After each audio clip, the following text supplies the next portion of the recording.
j'aspire à une fonction où je voudrais être au service de tous les Camerounais, où qu'ils se trouvent. Et un de mes engagements constants auprès des Camerounais de l'étranger, c'est que si je deviens le prochain président de la République du Cameroun, je viendrai les chercher. Pour ceux qui veulent rentrer. Je viendrai les chercher pour qu'on rentre construire ensemble notre pays. Et donc, c'est une situation préoccupante, pour ne pas dire alarmante. Quand, rien que sur le Maroc, vous dites, on a près de 12 000 Camerounais. C'est comme si effectivement nous étions un pays en guerre. Nous avons presque autant de réfugiés que des pays qui sont troublés comme la République démocratique du Congo ou bien la Syrie ou je ne sais quel autre pays. Cela doit nous interpeller et nous donne à réfléchir. C'est pour cela que vous voyez bien que ma démarche, justement, vise à montrer à mes compatriotes, ceux qui sont au Cameroun, mais ceux qui ont été forcés de partir pour diverses raisons. Simplement parfois pour chercher une vie meilleure pour eux-mêmes et pour leur famille. Je vais vers eux pour leur dire, je pense à vous, nous pensons à vous. Et ne croyez pas que le projet que nous préparons pour le Cameroun de demain vous ignore ou vous oublie.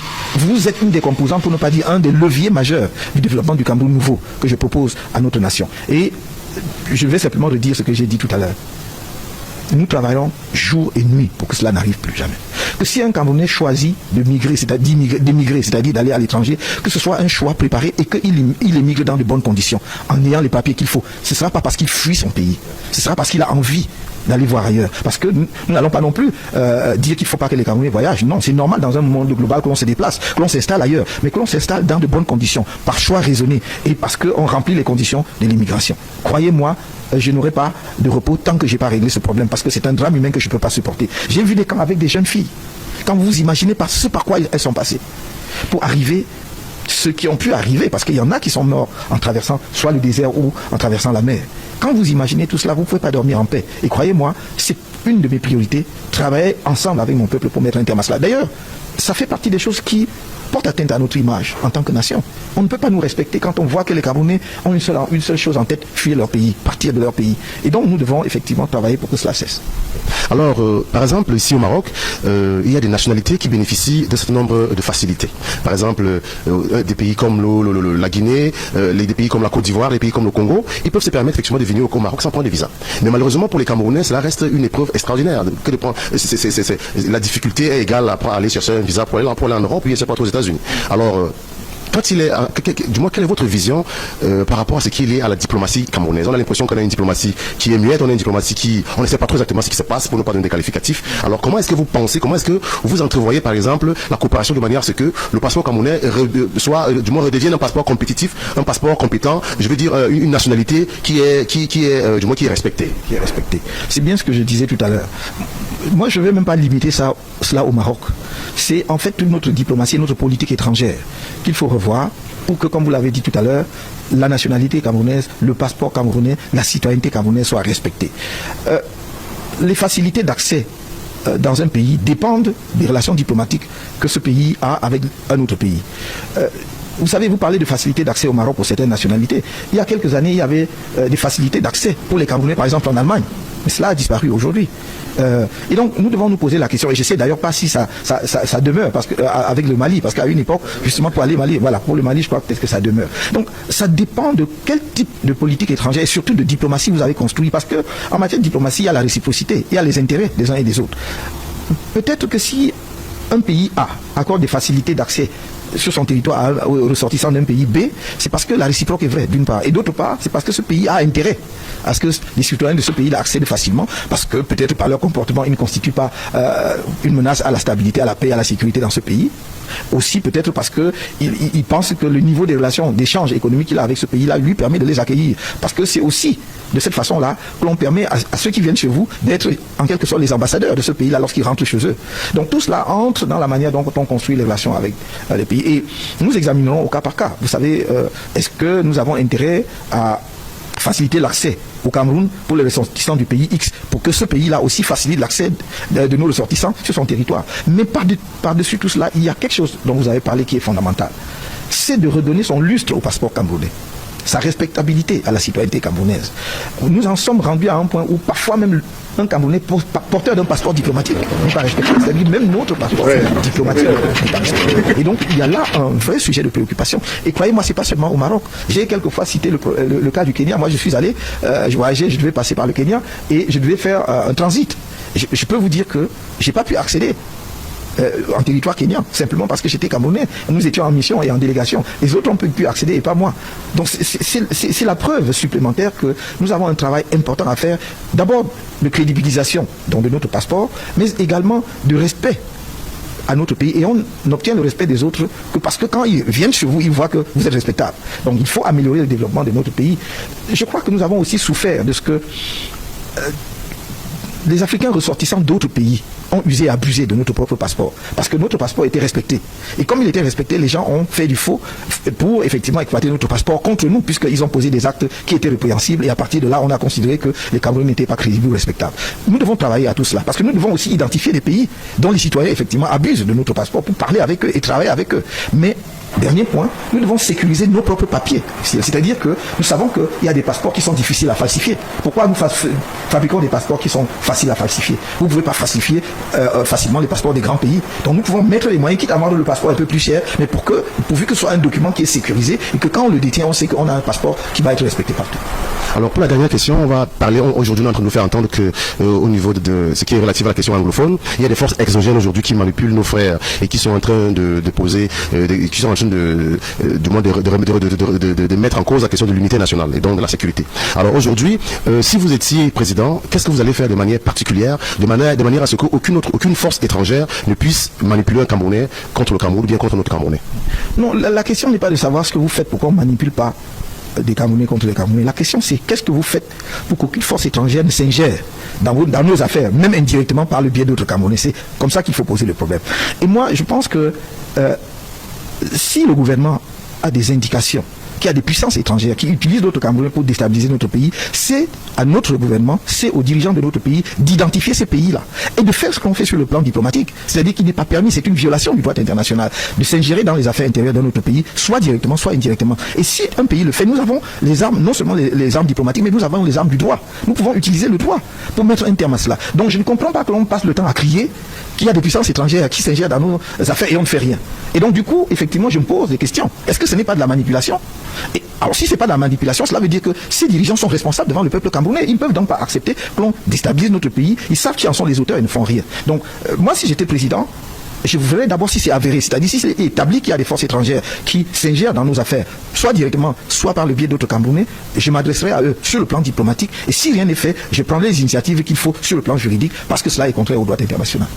Ici, c'est celle de savoir, si jamais vous êtes élu en octobre prochain, vous êtes conduit à la magistrature suprême, quel est le tout premier pays que vous allez visiter?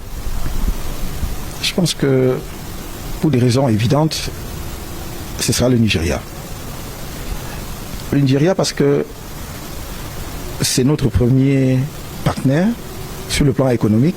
On ne le dit jamais assez, en tout cas sur le plan commercial, parce que le volume des transactions entre le Cameroun et le Nigeria est énorme.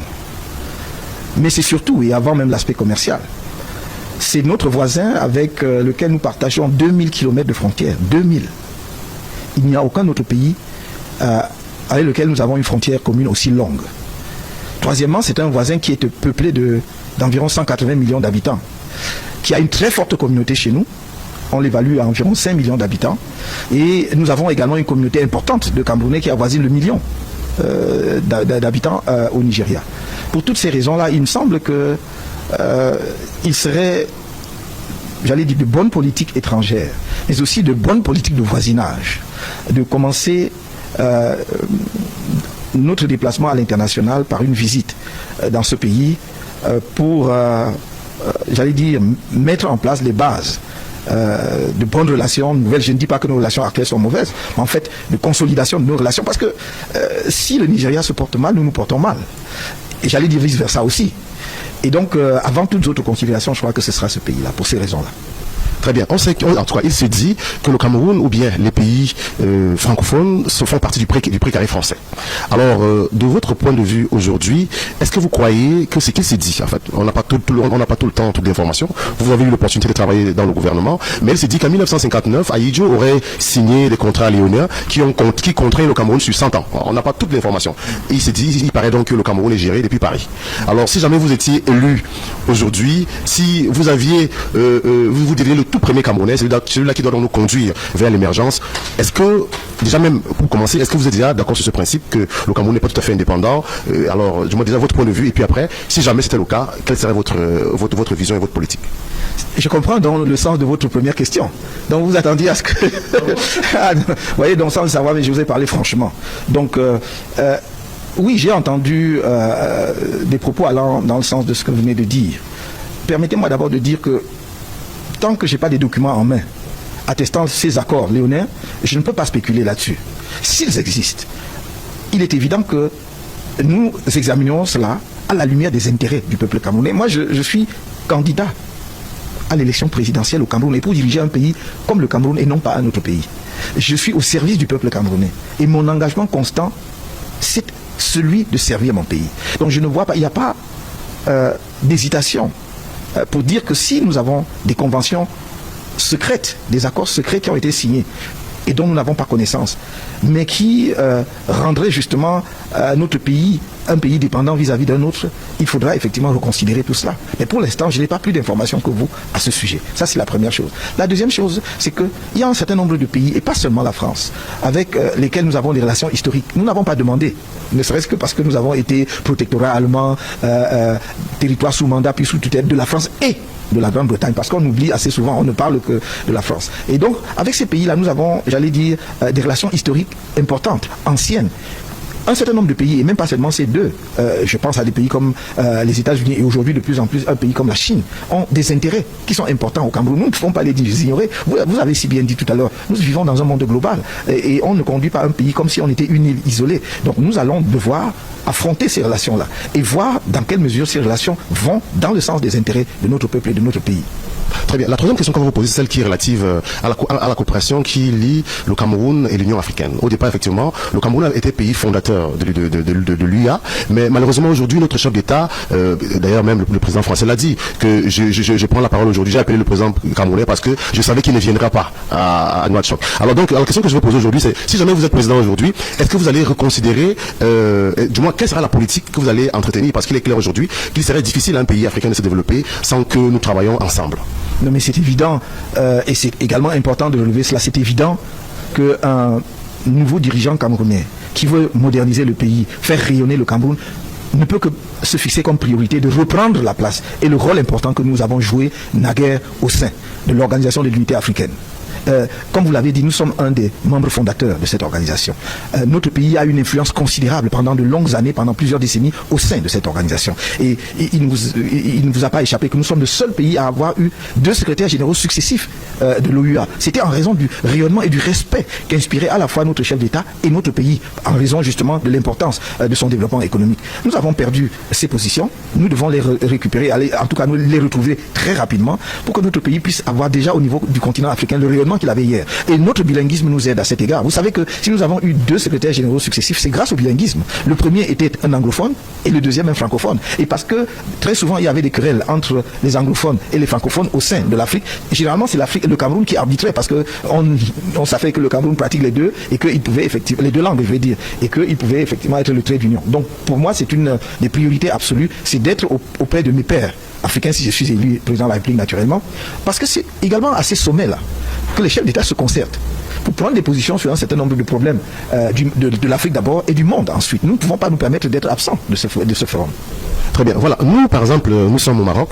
Et au Maroc, il y a un certain nombre de chiffres. Il y a par exemple des organismes comme Caritas, des organismes humanitaires, qui sont en train de chiffrer à près de 12 000 migrants, des Camerounais, d'origine camerounaise, qui sont allés demander, en situation de précarité avancée, qui sont allés demander de l'aide, du soutien. Ce qui veut dire qu'on a l'impression qu'au Cameroun, il y a une guerre. Il y a une guerre qui ne dit pas son nom. C'est pas celle d'aujourd'hui. On parle d'une dizaine d'années. Alors, ce qui veut dire qu'il y a un problème au Cameroun. Et ce problème-là, comment est-ce que vous entendez l'endiguer? Parce que les jeunes Camerounais sortent de ce pays, on aurait dit qu'ils avaient le feu aux trousses. Vous touchez là un problème très sensible, humainement parlant, très pénible. Je me suis moi-même rendu en Grèce récemment, à Athènes d'abord, puis à l'île de Lesbos, qui est une île grecque sur la mer Égée, où les migrants arrivent par la Turquie, d'Izmir. Et certains ont cru que les migrants camerounais ne passaient pas par la Turquie, c'est faux, puisque le camp de Moria, sur l'île de Lesbos, est l'un des camps des migrants, des réfugiés et des migrants les plus importants. Mais c'est également, j'allais dire, un camp prison. Parce que quand vous voyez la situation de nos compatriotes qui sont là, je suis allé à leur rencontre pour leur apporter ma compassion et mon réconfort. Je n'étais pas invité. J'ai payé mon billet d'avion pour aller toucher leur réalité du doigt. Parce que j'aspire à une fonction où je voudrais être au service de tous les Camerounais, où qu'ils se trouvent. Et un de mes engagements constants auprès des Camerounais de l'étranger, c'est que si je deviens le prochain président de la République du Cameroun, je viendrai les chercher. Pour ceux qui veulent rentrer. Je viendrai les chercher pour qu'on rentre construire ensemble notre pays. Et donc, c'est une situation préoccupante, pour ne pas dire alarmante. Quand, rien que sur le Maroc, vous dites, on a près de 12 000 Camerounais. C'est comme si effectivement nous étions un pays en guerre. Nous avons presque autant de réfugiés que des pays qui sont troublés comme la République démocratique du Congo ou bien la Syrie ou je ne sais quel autre pays. Cela doit nous interpeller et nous donne à réfléchir. Camarades, lorsque vous voyez une telle vidéo, je vous en prie, partagez massivement cette vidéo. Envoyez cette vidéo dans les groupes WhatsApp partout et dites-moi ce que vous-même vous pensez en commentaire. Merci.